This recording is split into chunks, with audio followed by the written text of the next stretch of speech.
नमस्कार दोस्तों स्वागत है आपका विचारों के मंथन में, जहां विचारों का मंथन होता है और जीवन के गहरे सवालों की खोज होती है। दोस्तों आज हम बात करेंगे एक ऐसे विषय पर जो हर माता पिता के मन में कहीं ना कहीं चिंता का कारण बना बैठा होता है कि कैसे बच्चों को पढ़ाई के साथ साथ कैसे खेलों में जोड़ रखे, ताकि कम से कम वो मिनिमम फिज़िकल एक्टिविटी अपनी बॉडी की करते रहें, ताकि उनकी पढ़ाई भी अच्छे से हो पाए। लेकिन ये बैलेंस उनके बच्चों के जीवन में नहीं बन पाता।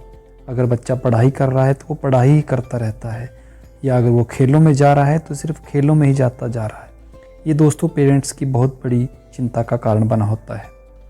और दोस्तों एक और भावना है कि खेल खेलना मतलब सिर्फ समय की बर्बादी है, और ज़्यादातर लोगों का ये मानना है कि खेल खेलना मतलब जस्ट एक फिज़िकल एक्टिविटी है और इसका कोई ज़्यादा फ़ायदा नहीं है, और ज़्यादा फ़ायदा सिर्फ पढ़ाई करके ही होगा। दोस्तों आज हम इस टॉपिक पे मंथन करेंगे और हम जानेंगे कि इन दोनों खेलों और पढ़ाई के बीच में कैसे बैलेंस बनाया जाए। वर्तमान समस्या की बात करते हैं, जिसमें बच्चों में घटती शारीरिक एक्टिविटी एक बहुत बड़ा चैलेंज है। आज के समय में बच्चे घंटों स्क्रीन पर रहते हैं दोस्तों, mobile, laptop, TV, gaming device, इन सब में उलझे रहते हैं। WHO के अनुसार 5 से 17 वर्ष के बच्चे को रोज़ कम से कम 60 मिनट यानी 1 घंटा शारीरिक गतिविधि करनी चाहिए, लेकिन भारत में लगभग 70% से अधिक बच्चे इसे पूरा नहीं करते। इसका परिणाम होता है जिससे बच्चों में मोटापा, कमज़ोर इम्यूनिटी सिस्टम, तनाव और चिड़चिड़ापन, नींद में कमी और यहाँ तक कि टाइप 2 डायबिटीज़ जैसी बीमारियाँ भी बच्चों को लग जाती हैं और उनको उससे जूझना पड़ता है।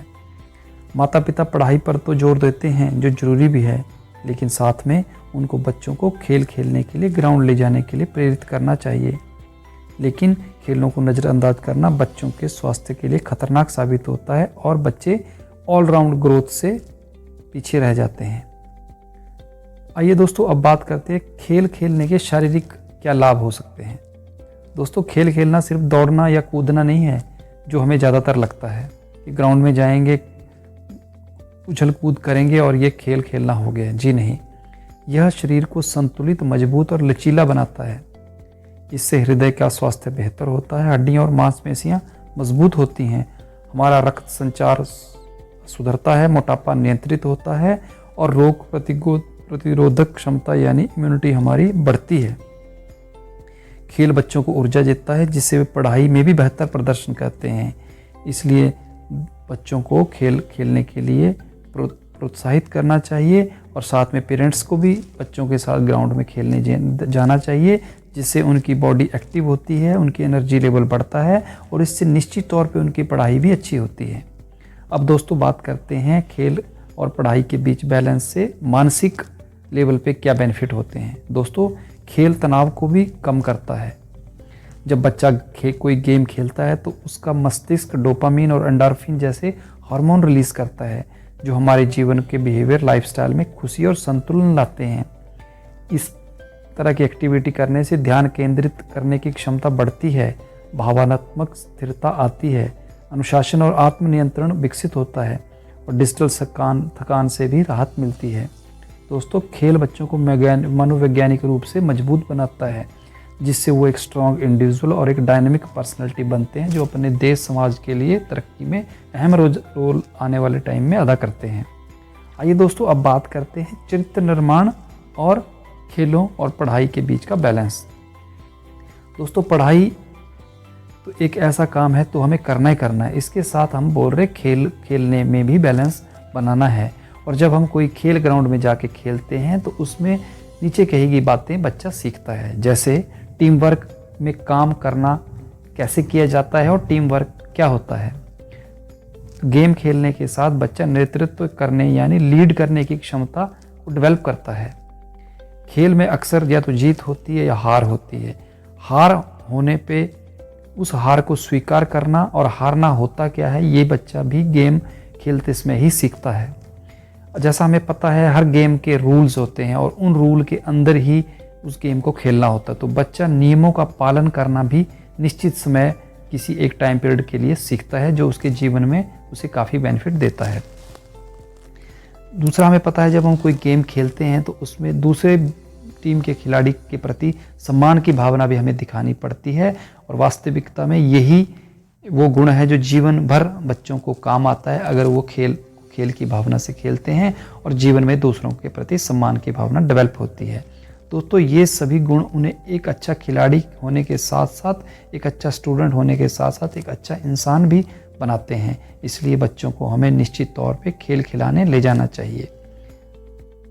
आइए दोस्तों, अब बात करते हैं पढ़ाई और खेल, जो कि दो विरोध करने वाले नहीं बल्कि एक दूसरे के सहयोगी एलिमेंट हैं।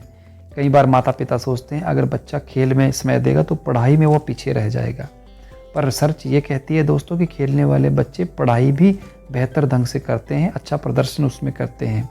खेल खेलने वाले बच्चों की एकाग्रता, स्मृति और खेलने सीखने की क्षमता ज़्यादा होती है। खेल और पढ़ाई एक दूसरे के पूरक हैं दोस्तों, ना कि विरोधी। अब दोस्तों बात करते हैं सबसे अहम इस वीडियो के पॉइंट की, जिसमें माता पिता की भूमिका के बारे में बात की गई है। दोस्तों, किसी भी बच्चे के माता पिता की ये निम्न ड्यूटी हो सकती हैं।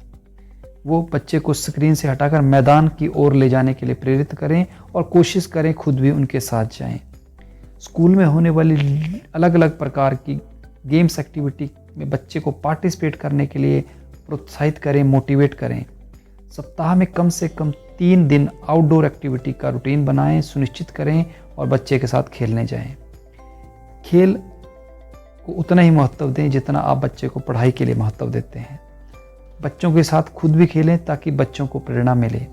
जब माता पिता खेल को पढ़ाई की तरह सम्मान देंगे तो बच्चे भी खेल खेलने को गंभीरता से लेंगे और समझेंगे कि ये भी एक जरूरी काम है।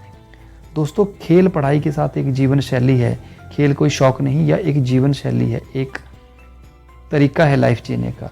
यह शरीर को स्वस्थ, मन को स्थिर और आत्मा को प्रसन्न करता है।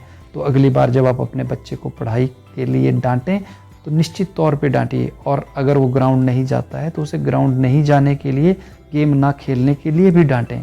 इस दोनों से उसके जीवन में बैलेंस बनेगा और वो पढ़ाई और खेल दोनों को साथ साथ चलाने के लिए मोटिवेट होगा। अगर आपको दोस्तों आज का मंथन खेल और पढ़ाई के बीच का बैलेंस पसंद आया हो तो हमारे चैनल विचारों का मंथन को सब्सक्राइब करें, हमारी वीडियो को लाइक करें, शेयर करें और नीचे कमेंट में लिखें आप अपने बच्चों को खेल के लिए कैसे प्रेरित करते हैं। दोस्तों, मिलते हैं अगले मंथन में। तब तक के लिए सोचते रहिए, खेलते रहिए और जीवन को संतुलन से जीते रहिए। धन्यवाद। जय हिंद।